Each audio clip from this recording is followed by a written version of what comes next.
O treinador Fernando Diniz terá à disposição para a próxima partida do Campeonato Mineiro o retorno do Matheus Pereira, do Gabriel Barbosa e também do volante Wallace. Ou seja, Fernando Diniz já vai ter um Cruzeiro mais reforçado. E é como eu sempre falo para vocês, nós temos uma dependência gigantesca do Matheus Pereira. Se os caras querem acabar com o Cruzeiro, é só o Matheus Pereira não jogar ou fazer marcação individual em cima do nosso camisa 10, porque aí dificulta demais a criatividade do Cruzeiro, passa toda pelos pés do Matheus Pereira, grande camisa 10 da Raposa. E diferente do que muitos estavam falando por aí nas redes sociais, que o Matheus Pereira teria negociações com o Palmeiras e que por isso não participou do último jogo, é mentira. Matheus Pereira estará à disposição do treinador Fernando Diniz na próxima partida, que precisa vencer dentro de casa.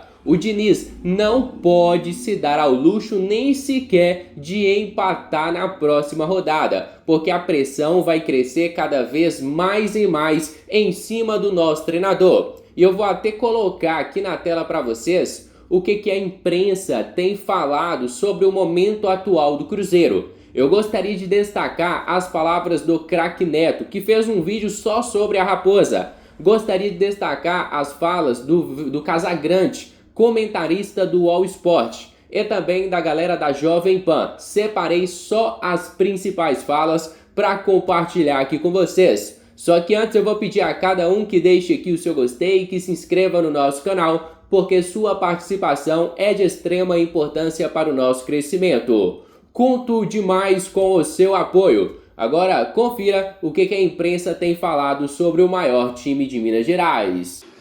Falar do Fernando Diniz aí, que perdeu o jogo para o Atlético, que é um time que foi muito bem lá no Campeonato Mineiro, e que tem uma estrutura incrível. O Campeonato Mineiro, Gaúcho, Campeonato Carioca, Campeonato Paulista, é sempre difícil, o começo está tudo bem.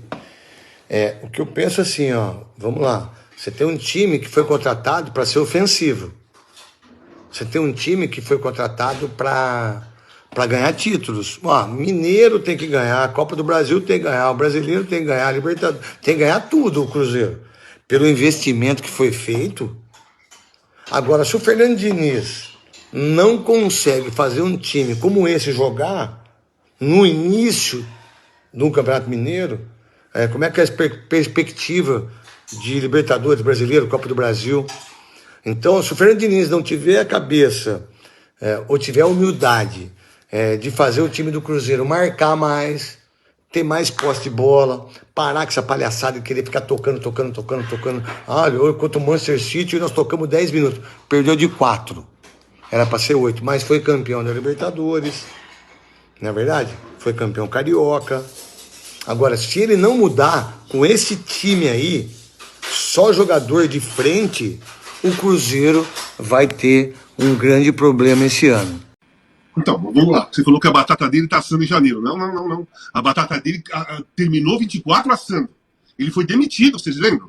E depois ele deu aquele chilique numa entrevista que o repórter falou para ele: você sabe, Diniz, o que você acha da sua demissão? Tal. E ele fez aquele escândalo e o Cruzeiro voltou atrás e continuou com ele no cargo. Então ele terminou a temporada de 24 com a torcida já saturada desse tipo de comportamento, desse tipo de resposta, dessa postura em entrevista que ele tem, esse olhar arrogante, essa resposta prepotente, esse contato que não muda nada, gente.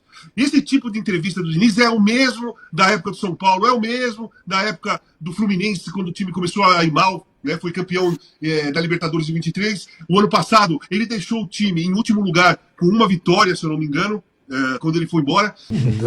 De alguns mineiros que recortaram aqui quando eu disse que foi a apresentação mais bombástica de 2 ex-jogadores que eu vi na minha vida. Quando apresentaram Dudu e Gabigol. Isso era um recorte, o cara falou e tal, não sei o quê.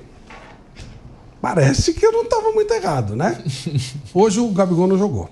O Dudu entrou em campo. Todos os jogadores importantes na história do futebol. Cássio, Fagner, Dudu, Gabigol. Mas todos eles muito distantes dos seus melhores momentos profissionais. O próprio Cássio. Não, o seu Cássio você falou. Não é isso? Todos muito distantes, mas muito distantes. Todos eram reservas nos seus clubes. Isso. Então, Inclusive o Fabrício Bruno. Que é ainda um jogador jovem. Mais jovem, tal, 28 anos. Mas realmente eu não consigo ver nada. Eu acho que foram contratações muito equivocadas, caras e midiáticas. O barulho que tinha que fazer já fez. Eu acho que o retorno do Cruzeiro com relação a esses jogadores foi dado no dia da apresentação. Posso estar muito enganado, mas acho que não vai passar disso. Vai lembrar como... Lembra quando o nosso querido amigo Luiz Fabiano, que assiste a gente, adoro ele, o retorno que o Luiz Fabiano deu para São Paulo quando ele voltou? A festa de apresentação. Não foi? E depois não dá, gente. Não tem hora que não dá. Eu acho que vai mais ou menos o mesmo caso. A festa de apresentação do Dudu e do Gabigol, empolgação, não sei o que e tal. Vão jogar? Acho difícil. Acho que perder do Atlético é um pouquinho demais, mas de qualquer forma... 4 vitórias, 8 empates, 7 derrotas em 19 jogos. É o Cruzeiro do Fernando Diniz, aproveitamento de 35%, Mauro César, e hoje essa derrota para o Atlético por 1-0, já gerando indignação nos torcedores do Cruzeiro. E isso vem pelos números que você passou aí, né? Vem do ano passado, né? O Cruzeiro com o Diniz, ele não foi bem, ele não conseguiu vaga na Libertadores por intermédio do Campeonato Brasileiro, que era o objetivo mínimo, né, do Cruzeiro. Ele perde a final da Sul-Americana para o Racing, fazendo uma partida muito ruim e com aquela mesma situação que os adversários dos times do Fernando Diniz têm aproveitado, que é roubar a bola no campo de ataque, pressionando a saída de bola. O time não está estruturado para insistir de forma tão radical naquele modelo e perde a bola, as situações são criadas. Eu sempre lembro que o Corinthians no Brasileiro passado ficou um bom tempo com uma vitória, 3-0 sobre o Fluminense em Itaquera.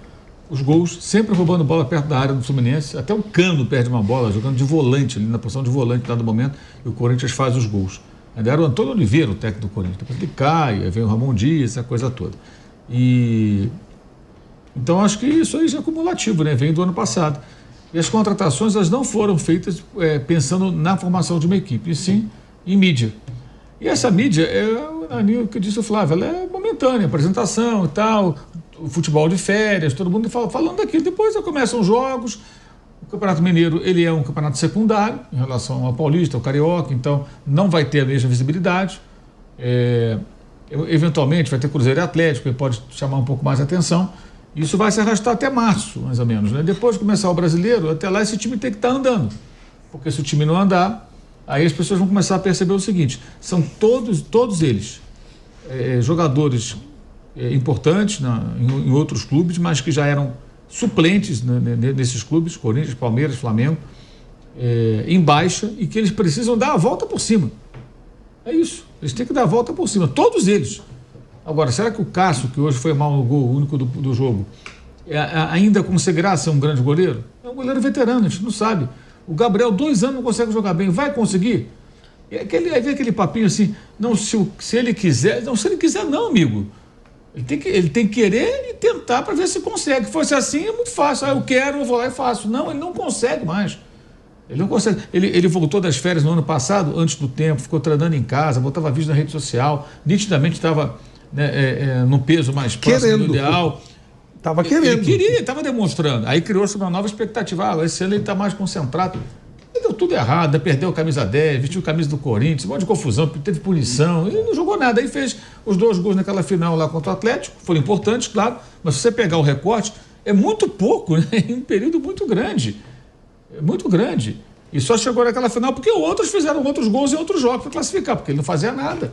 E no último jogo, ele sai, o time melhor e é campeão. Então você vê que ali foi um negócio muito momentâneo. Então aquilo ali é recortado pelos gabizetes como se, não, isso aqui, ele voltou. Foi um momento. O Cruzeiro precisa do Gabriel jogando sempre. O Dudu, a mesma coisa. Se machucou, voltou ao Palmeiras, não conseguiu se recuperar, não conseguiu fazer diferença. Então o Dudu tem que mostrar que ainda consegue ser... O Fagner, então, que é mais veterano, reserva do Mateuzinho, gente. O Fagner terminou o ano no banco do Mateuzinho, que é um lateral bem limitado. E o Corinthians abriu mão dele porque prefere o Mateuzinho. Isso já é um sinal. O Mateuzinho era reserva do Rodinei. Bem, não preciso falar mais nada. E o time não conseguiu jogar. Ano difícil teve, sei lá, o Dudu. Antes de voltar, teve um período difícil, ficou lesionado um ano quase. Esse é um ano difícil, né? É difícil quando o cara tem uma contusão grave, uma sequência de lesões, não consegue atuar. Ele não teve nenhuma lesão grave. Quer dizer, pô, não fez uma temporada boa por quê? Porque não quis, então. Mais um jogador veterano. Tanta coisa que a gente ouve. Pô. Também, outro jogador veterano. Veterano também. 35, né? Sim, 35. Experiente. Gente, não dá. O Diniz fez, ele conseguiu fazer um trabalho no Fluminense contra todas as expectativas, inclusive a minha, levando aqueles jogadores com esse perfil a ganhar uma Libertadores da América. Mas eu acho muito difícil repetir eu acho quase impossível. E virou esse é o ponto. Os caras acham que tem um baita time. Não, tem um baita time de ex-jogadores famosos, importantes, que merecem todo o respeito de verdade, sem ironia. Mas eles já passaram do melhor momento, todos eles. Todos. Tem nenhum, só o Matheus Pereira pode dizer, olha, tá no auge, tá no melhor momento. No William, talvez. E fora isso, nenhum jogador tá no melhor momento. Não, pelo contrário, né? Quase todos estão já na descendente da carreira. E aquele... Então é isso, família. Me despeço de cada um de vocês aí de casa. Agradeço de coração pela sua presença. E peço no final que não se esqueça de deixarem aqui o seu gostei, de se inscreverem no nosso canal, porque a sua participação é de extrema importância para o nosso crescimento. Um grande abraço de um cruzeirense para cruzeirense. Fui!